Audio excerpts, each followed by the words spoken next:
Hey everybody, Dr. G here. I'm a clinical and forensic psychologist as well as a body language expert, but today we're not going to be analyzing body language. Today we're going to be doing a forensic analysis of the 20,000 plus emails and text messages from the Epstein files. Before we get started with this, a couple of quick things. One, I wanted to make sure you know this is not a psychological evaluation of any kind. These are just my opinions. In addition to that, I do want to remind you to like and subscribe if you want to see more content just like this. All right, let's go. In the forensic cases I've worked on, it's not unusual at all that I'm given stacks of emails, text messages, Facebook posts, you name it. If it's something that the person wrote, I ultimately have to analyze it and build a profile. Now, what I did in this situation is I went through and read all of the relevant documents, emails, text messages, articles, everything that was provided by the House Oversight Committee. First, I want to talk about the relationship of Jeffrey Epstein and President Trump. So after reading through all of these, I got a very good idea of the type of people that Jeffrey Epstein respects, likes, and wants to surround himself with. He likes scientists, professors, journalists. That seems to be the people that he really wants to connect with and the people that he values. Now, when we talk about somebody like President Trump,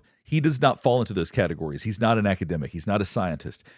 He is not somebody that Jeffrey Epstein seems to value. Now, his emails about Donald Trump fall in one of two categories. On the one hand, he wants to know everything about President Trump. He wants to know where he's traveling to. He wants to know what's going on with him politically. He's constantly being sent emails and articles that have been written about Trump, and he's sending other people articles that have been written about Trump. So there's just a lot of interest about what's going on in Trump's life. On the other hand, when he talks about him personally, he describes somebody he doesn't like. He basically says that Trump is borderline insane. He describes him as someone who doesn't have a decent cell in his body. He basically doesn't see him as someone that he values. I think that Jeffrey Epstein sees himself as smarter than Donald Trump. That seems to be the way that he describes him. He makes fun of Trump being a genius in one email. So what I gather is that Jeffrey Epstein did not like Donald Trump. Now, at one point they were friends. I think they've both acknowledged that at one point in their lives they were friends. But during this period, it seems like there's nothing but disdain. Not only did Jeffrey Epstein dislike Donald Trump, he actually tried to cause harm. He tried to help during a congressional hearing when they were interviewing Michael Cohen. He was texting with, you may have already heard about this, he was texting with a Congresswoman trying to help her and trying to prompt her on the questions to ask. So Jeffrey Epstein very actively was trying to harm Donald Trump during this time. Now, the way he talks about former President Bill Clinton is totally different. I think that there was a real kinship there, and I think they remained friends for a long time. There's evidence to suggest that we're going to get into when we get into the actual emails. Now, despite that fondness, in 2016, it seems like that there was something that Bill Clinton said that made Jeffrey Epstein feel like he couldn't trust him. And it is characterized that Bill Clinton is very manipulative. That's how he sees him. He's someone he likes. He's someone he wants to spend time with, but he also describes him as extremely manipulative. And in terms of what I learned about Jeffrey Epstein himself, in terms of what he's like, in terms of how he communicates, he is someone that absolutely loves to have leverage and power over people. This goes exactly with what we already know about him, which is he's someone that wants to be in control. That shows in his emails. What's interesting about the way that he emails is that he uses sentence fragments. He doesn't actually form whole thoughts almost ever. Occasionally he will actually use proper grammar, but it's full of spelling errors, half thoughts. He's usually telling people what to do, trying to organize what somebody can say as a response to different situations, like the Virginia Giuffre situation. He's trying to tell people what to say in those situations. And before we get into the actual emails, there is one thing I want to cover about how he communicates. He is fully aware that people might read these emails. He had already been convicted back in 2008. He's very careful about what he says. And some things are said intentionally that he knows are not true, possibly knowing that at some point people are going to review these things. He is fully aware. And I know he's aware because he says, this is for phone only, or call me about this. Don't put this in an email. He makes specific references to that. So he sees email as an unsafe, unsecure communication, whereas phone, I guess he assumed his phone calls were not being listened to at that point. I presume they weren't because I haven't heard anything about that. But he seemed to think talking by phone was a safe way to communicate. Sending through email was absolutely not. So keep that in mind as you read this. Don't take what he says literally too often. Do not take everything he says at face value, because he's only putting information out there that he thinks other people could read and that wouldn't get him into trouble. Now that we've talked about Trump, Clinton, and Epstein, let's talk about the actual content of the emails. Let's look at the most consequential emails, and we'll talk about what those mean. Now, the first email we're going to look at is about former President Bill Clinton. A couple of things I want you to keep in mind as we go through all of these. The formatting can be a little bit weird. It was originally sent over and released in just a wall of text. It looked terrible. It was impossible to read. I've got it reorganized, and so some of them are going to look like this. Some will look like raw emails, but just understand these were formatted so they would be easier to look at. So this email exchange is between Jeffrey Epstein and Kathy Rumler. And if you're not familiar with her, I believe she was the White House counsel during Barack Obama's presidency. The first email from Jeffrey Epstein says, talking to MacGyver, disturbs me, and that takes a lot. It's at the bottom, by the way, if you're keeping track of this. Now, what he's saying is he's talking to Bill Clinton. That's MacGyver. MacGyver was someone that could get out of any situation. It's very clear in a second that that's who they're talking about. But I assume they refer to him as MacGyver because he's able to come up with things on the fly, which also suggests that he's manipulative. And we're going to get much more into that as this continues to go on. But he's saying, talking to Bill Clinton right now, what he's saying is disturbing, and that takes a lot. That is probably one of the most significant things to have come out in all of these emails. That really blows my mind. But let's keep going, and we're going to talk more about it. Kathy Rumley replies, what part do you find disturbing? Do you think he's losing it? So I suppose just because he's getting older, maybe they're implying that it's some sort of age-related issue.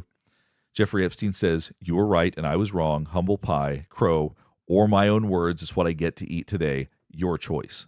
Kathy Rumley replies, meaning I win the bet that I will never receive an apology or acknowledgement of the acceptance of responsibility. Jeffrey Epstein says, I could never, ever verify its authenticity, so yes. Kathy Rumley replies, I will just say I told you so. Not to sound overly dramatic, but he's very close to being a psychopath. He has no conscience. It's scary. Now, that is a profound statement to be making about somebody that they both apparently know. Now, Jeffrey Epstein replies, I was wrong. Kathy Rumley replies, he obviously said something to you yesterday that was disturbing and you don't want to tell me. Just tell me. I can take it. I promise. Jeffrey Epstein replies, my memory is a friend killer. I stopped talking to Clinton when he swore, with wholehearted conviction to me, that he had done something. He had forgotten that he also swore the exact opposite to me only weeks before. So he's painting Bill Clinton as a liar and a manipulator. Kathy Rumley replies, MacGyver takes it to another level because if you call him out on it, he will explain with a straight face that both statements are true. Now, we actually saw him do this when he was president. Bill Clinton, when he was president. But what this says to us is that these are two people that are talking about Bill Clinton being an extremely manipulative, disturbing individual. I'm very curious what Jeffrey Epstein's referring to when he was saying that they were talking about something that disturbed him. I also want you to keep in mind, this is 2016. This is many, many years after Bill Clinton allegedly had no contact with him. They just went on a trip to Africa together. They traveled a little bit together because it was convenient to ride in his plane. They don't really know each other. That's the line that was being said. So I want you to keep in mind, they were on the phone on January 22nd, 2016, talking about something that disturbed Jeffrey Epstein. So to me, that is true new information that we are gaining from these Epstein files. If we talk about the various bombshells in it, to me, this is a big one. Now, this email exchange is between Jeffrey Epstein and Landon Thomas Jr. Now, Jeffrey Epstein was really bothered by the accusations made by Virginia Giuffre. They caused a lot of problems for Prince Andrew, obviously, and they were causing a lot of problems for him personally. So understand, when he talks about this, he has every reason to say things that are not true. Let's read through these emails, then we'll talk about their significance. So Jeffrey Epstein says, and you got to keep in mind, these are backwards, so the older ones are going to be on the bottom. Email reads Landon. There's a redacted name, which is likely Virginia Giuffre, considering the context of all of this, but the storyteller crafted much of it out of whole cloth. Part of her story is that she was at multiple orgies with Clinton, and specifically the minute details of a dinner had on the island with him. He sat on my left, came by Black Heli, flown by Ghislaine. Clinton was never, ever there. Never. It punches a hole in the Dershowitz-Andrew allegation, making it all apparent that it was fantasy and delusional. Thoughts? Who should break the story? So you have to think about what the purpose of this email is. The purpose of this email is to say that Virginia Giuffre is lying and nothing she's saying is true. So by saying Clinton was never, ever there, never, that if they can prove those things, it would punch a hole in the Dershowitz and Andrew allegations. So making it apparent that it was all fantasy and delusional. So this is not him trying to express what the actual truth is. He is fully aware that people may at some point monitor these things, and he's trying to create what would be a story that would then all of a sudden make the Dershowitz and Andrew allegations go away. So Landon Thomas Jr. replies, let's have a chat. You do need to fight back somehow. Present evidence that she is lying and show the world that you are no longer that guy. You have made changes and that this is the past. There's some contradiction here. Now, I know this is not Jeffrey Epstein that wrote this, but it's kind of funny because he's basically saying, say that she's lying, but also show that you're not that guy and that you've made changes from being that person. So she can't both be lying and then have him be a different person than he was when he did these things. It just doesn't really make any sense. My sense is that it's TV type thing where you just talk honestly about this, present evidence that it's not true, and focus on what you've been doing for the past 5 years. Charlie Rose, you can't just sit there taking punches like this, especially when the British tabs are driving this. Maybe you can go on British TV. Call me anytime. So he is saying, you need to fight back against this. Let's get you in front of cameras. Here's what the dialogue would be. Jeffrey Epstein is saying, this is what I could say. This would be the story. That doesn't make any of this true. So you can't be overly literal with someone who knows they potentially are being monitored, who, when they have something really serious to say, they say it over the phone. He references that in other emails. All right, let's keep going. So here's an example of an interaction where he talks about not giving specific details by email. There are plenty of emails like this, but I just wanted to give this example. So Epstein messaged Landon Thomas Jr., and basically, after a long explanation of whether or not Al Gore had ever been to the island and so on and so forth, at the end, they talk about this and say phone only, because that means there are details he does not want to give over email. There is sensitive information, and he is aware of that. So anything that he puts in these emails, he is fully aware may be read by other people. So always keep that in mind when it comes to reading through all of these emails. Now we're going to look at a text exchange between Jeffrey Epstein and someone whose name has been redacted. So we don't know who this is. Label it G. That is most definitely not the name of the person. Their name has been redacted. It's just because these were text messages, the data gets a little bit funny, so don't worry about the labels. Anyway, so on December 2nd, 2018, the two of them were having some conversation about some sort of injury that the other person had had. But then on December 3rd, this person reached out and said, "It will all blow over. They're just trying to take down Trump and doing whatever they can to do that!" Exclamation point. Jeffrey Epstein replied, "Yes, thanks. It's wild because I am the one able to take him down." So is he being grandiose, or does he actually have something that would be harmful to President Trump? That's what's unclear, because later on, we're going to get into an exchange with a congresswoman where he's actively trying to harm Trump. He's actually trying to get Trump taken down, basically. So it's unclear what this would possibly be, if this is just him being grandiose, because he is someone that sees himself as being in control. So when he says, "I am the one able to take him down," that could just be that he's grandiose, that he believes that he's knows things that are that important. And as we'll see later, he continues to try to assert some kind of control into President Trump's future. So here's an email exchange between Jeffrey Epstein and what seems to be a pilot, although they redacted the name, so we don't know for sure who it is. But based on the context, that's what it seems like.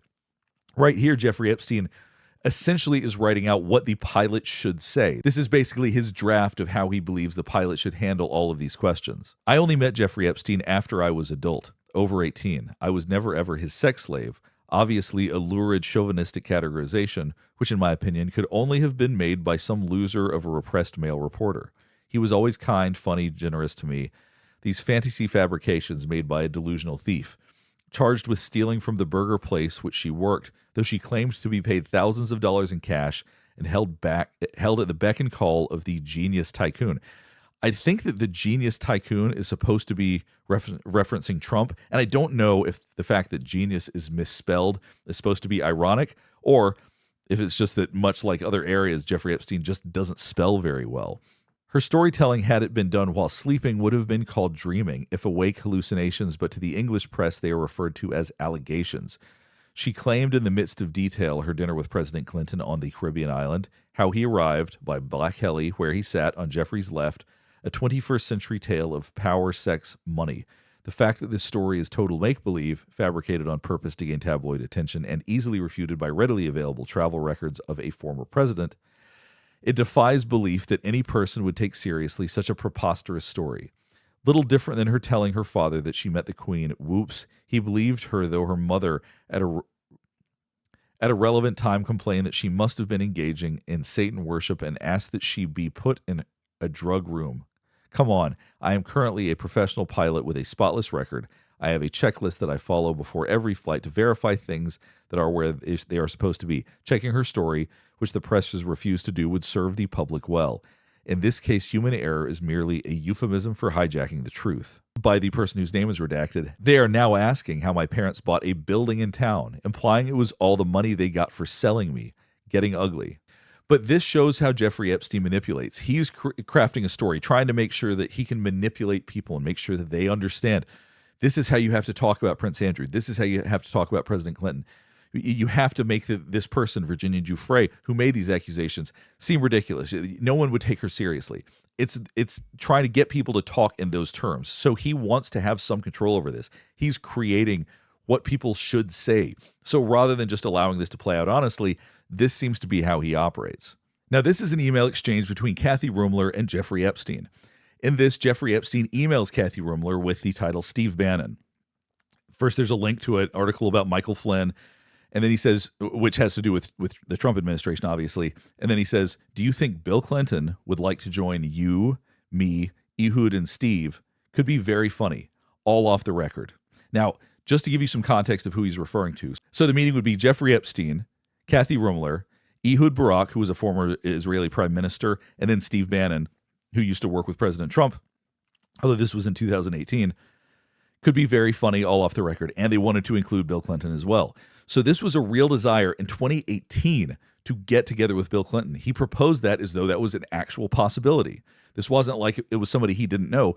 Once again, they were still talking in 2016. He may not trust Bill Clinton as much now, but he wants to get together with him. He wants to spend time with him. So Kathy Ruemmler replies, he might like to. His lawyer would advise him against it. And then a little smiley face. Are you feeling better today? So the kinship and closeness between Jeffrey Epstein and Bill Clinton is still there so much that even Kathy Ruemmler knows he would like to get together with them. So it does show that there was a real relationship, a real connection that lasted at least up until 2018. Now, here's an interaction between Prince Andrew and Jeffrey Epstein. Now, this is following a bunch of questions that had been sent to Ghislaine Maxwell. Seems like Prince Andrew's freaking out a little bit because these questions are all about Virginia Giuffre. In that situation, Prince Andrew says, in reference to the previous questions that were sent, what? I don't know any of this. How are you responding? Jeffrey Epstein says, just got it 2 minutes ago. I asked lawyers to send a letter. Not sure. It is so salacious and ridiculous. I'm not sure how to respond. The only person she didn't have sex with was Elvis. Prince Andrew responds, please make sure that every statement or legal letter clearly states that I am not involved and I knew nothing and know nothing about any of these allegations. I can't take any more of this on my end. Now, we're really seeing their personalities come out here. Jeffrey Epstein basically framing things the same way he has previously about Virginia Giuffre, which, this is ridiculous. We got to talk about this as though it's ridiculous. He's going to put that in writing to make sure everybody understands it. And nobody should take these seriously. And that's what he hopes. He hopes that people can just brush their hands of it and go, this is so disgusting. The things are so salacious. No one's going to believe this. They're ridiculous. That's how we should approach it. And he's been very consistent with trying to state things in that way. Now, Prince Andrew, obviously, he seems extremely anxious. You can tell that just by reading this. Particularly, I can't take any more of this on my end. But in this, he is telling him what to do. Right now, we have two very controlling people telling each other exactly what to do here. Jeffrey Epstein's trying to say, hey, talk about this like it's no big deal. That's essentially what he's hinting at this point. Whereas Prince Andrew was saying, you tell people that I had nothing to do with this. I know nothing. I'm not involved here. You cannot involve me with this. So it's this attempt to assert absolute control in this situation and command that he not be associated with this in any way. Obviously, it didn't work. And for anybody who's seen the BBC interview, we can see why he didn't want to have to talk about these things. In another email to Ghislaine Maxwell, Prince Andrew says, hey there, what's all this? I don't know anything about this. You must say so, please. This has nothing to do with me. I can't take any more of this.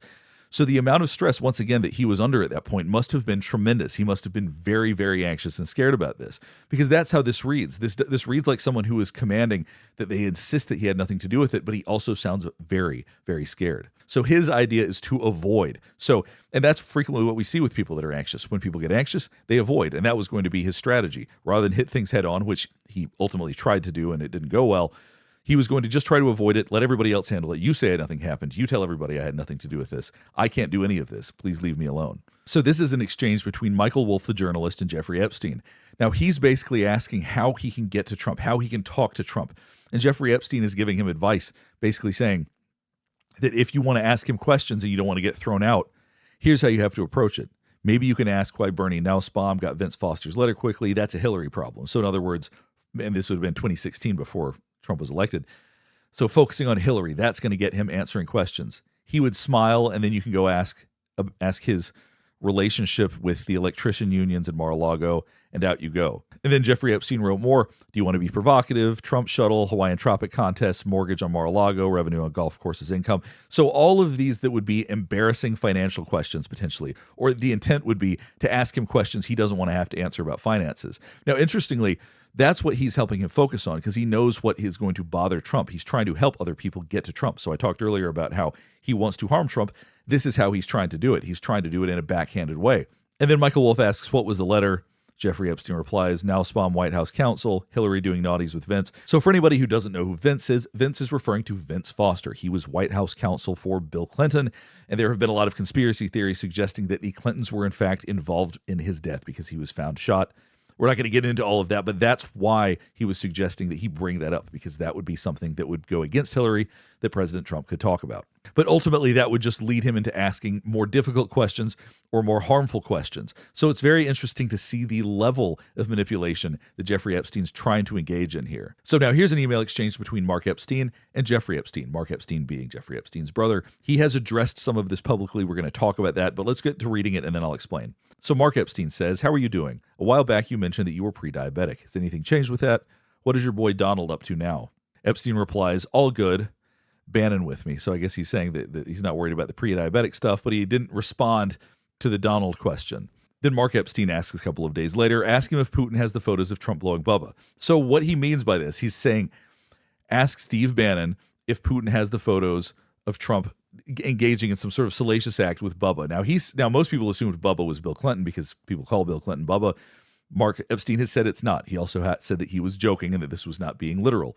The fact that Steve Bannon was with him, the fact that he's framing it this way, I don't think anybody's taking this literally. I know it spawned lots of memes, lots of viral content, but I don't take any of this other than two brothers joking around. And then Jeffrey Epstein replies, "And I thought I had psoas," and that's a Yiddish word basically saying like a stress or a headache, or I thought I had problems. I think is in essence what it's saying. Then Mark Epstein replies, "You and your boy Donnie can make a remake of the movie Get Hard, sent via tin can and string." Once again, this is just two brothers joking around. What that means for anybody who's curious, there was a movie called Get Hard where a convict taught somebody who was going to go to jail or who was going to go to prison how to prepare for it. So in other words, because Jeffrey Epstein has been to prison, he could teach Donald Trump how to get ready for prison. That's the implication right there. Now, on May 18th, 2011, Jeffrey Epstein sent an email to Ghislaine Maxwell. "Do you have the photos from our Clinton trip to Africa?" Now, that's not necessarily specifically meaningful, but it is interesting that he was looking for those at that time. They're little pieces of data that I want to put a pin in right now, because as the rest of the Epstein files come out, we might end up circling back to this. This may be meaningful in some way. It felt meaningful enough for me to at least think about this. But like I said, as more of these files come out, maybe we'll tie it back to something. And this is part of what can be so complicated with forensic work, is that we have to be able to tie everything together. You have to remember everything you've already read here so you can address it later. And like I said, this is 20,000 emails and texts and whatnot. We may have another 100,000. I have no idea how many are going to come out when the rest of the Epstein files are released. But we're not having the knowledge here. If I didn't read all of these, it would be much harder to understand contextually what matters when those later ones come out. So some of the things I talk about may not seem extremely relevant yet, but they might be later. So that's why I'm including so much of this information. Now we're going to look at an exchange between Congresswoman Stacey Plaskett and Jeffrey Epstein. This was actually during a House Oversight Committee hearing with Michael Cohen. So for those of you unfamiliar with Michael Cohen, he worked with Trump for a long time. Jeffrey Epstein is trying to provide additional information to Stacey Plaskett so they can ask him better questions, so they can ask questions that can get to Trump better, because this was about payments that Trump wasn't supposed to have made or something to that effect. But the goal here ultimately was to harm Trump. So once again, this goes back to the fact that they are, at this point, somewhat rivalrous. At this point, it doesn't seem that Jeffrey Epstein not only dislikes Trump, he's actively doing things to try to hurt Trump. But let's look through what some of the text messages say. Now, Plaskett is labeled as G. I don't really know why it labeled it that way, because I think it was sent through his text. So just understand the JEE thing, just ignore that. So he's providing some commentary, but also is commenting on her. So what privilege stands behind the non-release of college transcripts? Great outfit. You look great. She replies, thanks, with an exclamation point, which shows a warm relationship. These are two people that are using each other. Plaskett's using him to be able to get information, and he's using her to get a sense of control. And then he says, are you chewing? She says, not anymore. He sends a smiley face. Chewing the interior of my mouth. Bad habit from middle school. It's interesting. She feels the need to legitimize her behavior to Jeffrey Epstein. And then he says, sweet. He's opened the door to questions. Who are the other henchmen at Trump org? She says, yep, very aware, waiting my turn. How much longer for you, he asks. Hours, going to other meetings. Thanks. Cohen brought up Rona, keeper of the secrets. Rona? Quick, I'm up next. Is that an acronym? That's his assistant. Rona. She called out Roger is on line 1, corroborator. Good work. Financial statement exhibit, wild. So he's really trying to coach her. And this gives him a sense of power. Like I said, this is someone who likes to be in power. And she's willing to work with someone who's totally despicable and not tell anybody about it apparently until now because it's come out. But she's been willing to do this to get what it is that she wants. To me, this is an absolutely wild exchange because it seems very friendly. It's not just, hey, give me this information and I'm going to use it. There's lots of chatter between them if you look earlier on. You look great, thanks. All of those kinds of statements. And then Jeffrey Epstein also states the titles of each section are misleading. It talks about asset value, then related loans, and then loans payable. These are all tricks. Assets owned less than 100%, operating property.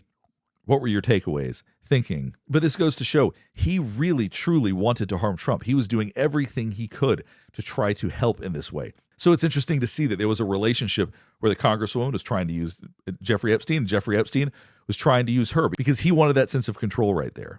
Now, interestingly, back in 2013, it looks like Hakeem Jeffries, Congressman Hakeem Jeffries' representatives were actually reaching out to Jeffrey Epstein to invite him to a dinner or to get to know him better. So even despite back in 2008 that he had been convicted of all of these things, everybody already knew everything about Jeffrey Epstein at that point. People were still reaching out to him to make these contacts. People would still want something from him. And to me, that's just fascinating. And I'm not sure that it even mattered which side of the political aisle they were on. He certainly seems to interact with a lot more Democrats. But I think that if anything, he would use anybody. Anything that gives him leverage and power, I suspect he would have leaned into. So here's an email exchange between Jeffrey Epstein and Faith Cates. Faith Cates being an owner of a very large modeling agency. So Jeffrey Epstein, once again, bottom to top. Jeffrey Epstein says, "Hope today is fun for you." Faith Cates replies, "Fun? When are you back in New York City?" Epstein replies, "All next week." She replies, "Okay, Dylan will want to see you. I always want to see you. Where are you having Thanksgiving?" Epstein replies, "Ava." Faith Cates replies, "That means Glenn. Check out his red hair." Epstein replies, "Barry's color for holiday." Epstein replies, "Barry's color for holiday." Faith Cates says, "He's such a snooze. Who else is down there?" Epstein replies, "David Feisel, Hansen, Trump." Now, I've seen people say that he spent Thanksgiving with Trump, but that's not really how this reads. The way this reads is that Trump may have been in the same area, whether it's the same resort. I don't know what Ava is referring to. Whether it's the same resort, same place, that they were in potentially the same social vicinity, but it didn't sound like they spent the holiday together. So when she asks who else is down there, those are the people that are down there, but there's no indication that they actually spent the day together. Epstein so far has been very explicit about who he's going to hang out with, who he's going to spend time with. So it seems unlikely to me that he actually spent Thanksgiving with Trump, although I have seen some people assert that because of this exchange, but I don't think that's what that means. Now, this is an interesting interaction between Jeffrey Epstein and Soon Yi. For those of you who don't know who Soon Yi is, that is Woody Allen's wife. Woody Allen and Jeffrey Epstein seem to be close friends. There have been a number of people that have talked about hanging out with Woody Allen and Jeffrey Epstein together, so I think they're very close. Soon Yi being his adopted daughter at one point, who he later married. Yes, that tells you everything you need to know about Woody Allen. Jeffrey Epstein sent her a link. Now, what this link was, it was Bill Clinton's CIA chief is going to be part of the Trump campaign. Now, there was no context given. Nothing specific was written. It was just a link to an article. Soon Yi replied, "Woody said it doesn't mean anything." Now, this means a couple of things. One, it sounds like Woody Allen is not someone to email, so he emailed his wife so that she could check with Woody Allen. And if you look, it was the next day that she replied. So this was something that she had to go take to him, talk to him about, and then reply the next day. Now, the fact that this is so cryptic, the fact that so little is said here, to me makes it stand out. So what does it mean that it doesn't mean anything? What would it mean if it did mean something? What would be the significance there? Once again, as the rest of the Epstein files come out, I'm hoping I can circle back to this because this is highly peculiar. This really stands out to me. And I think that there's a lot more to this, actually. I think this is one of the more interesting emails.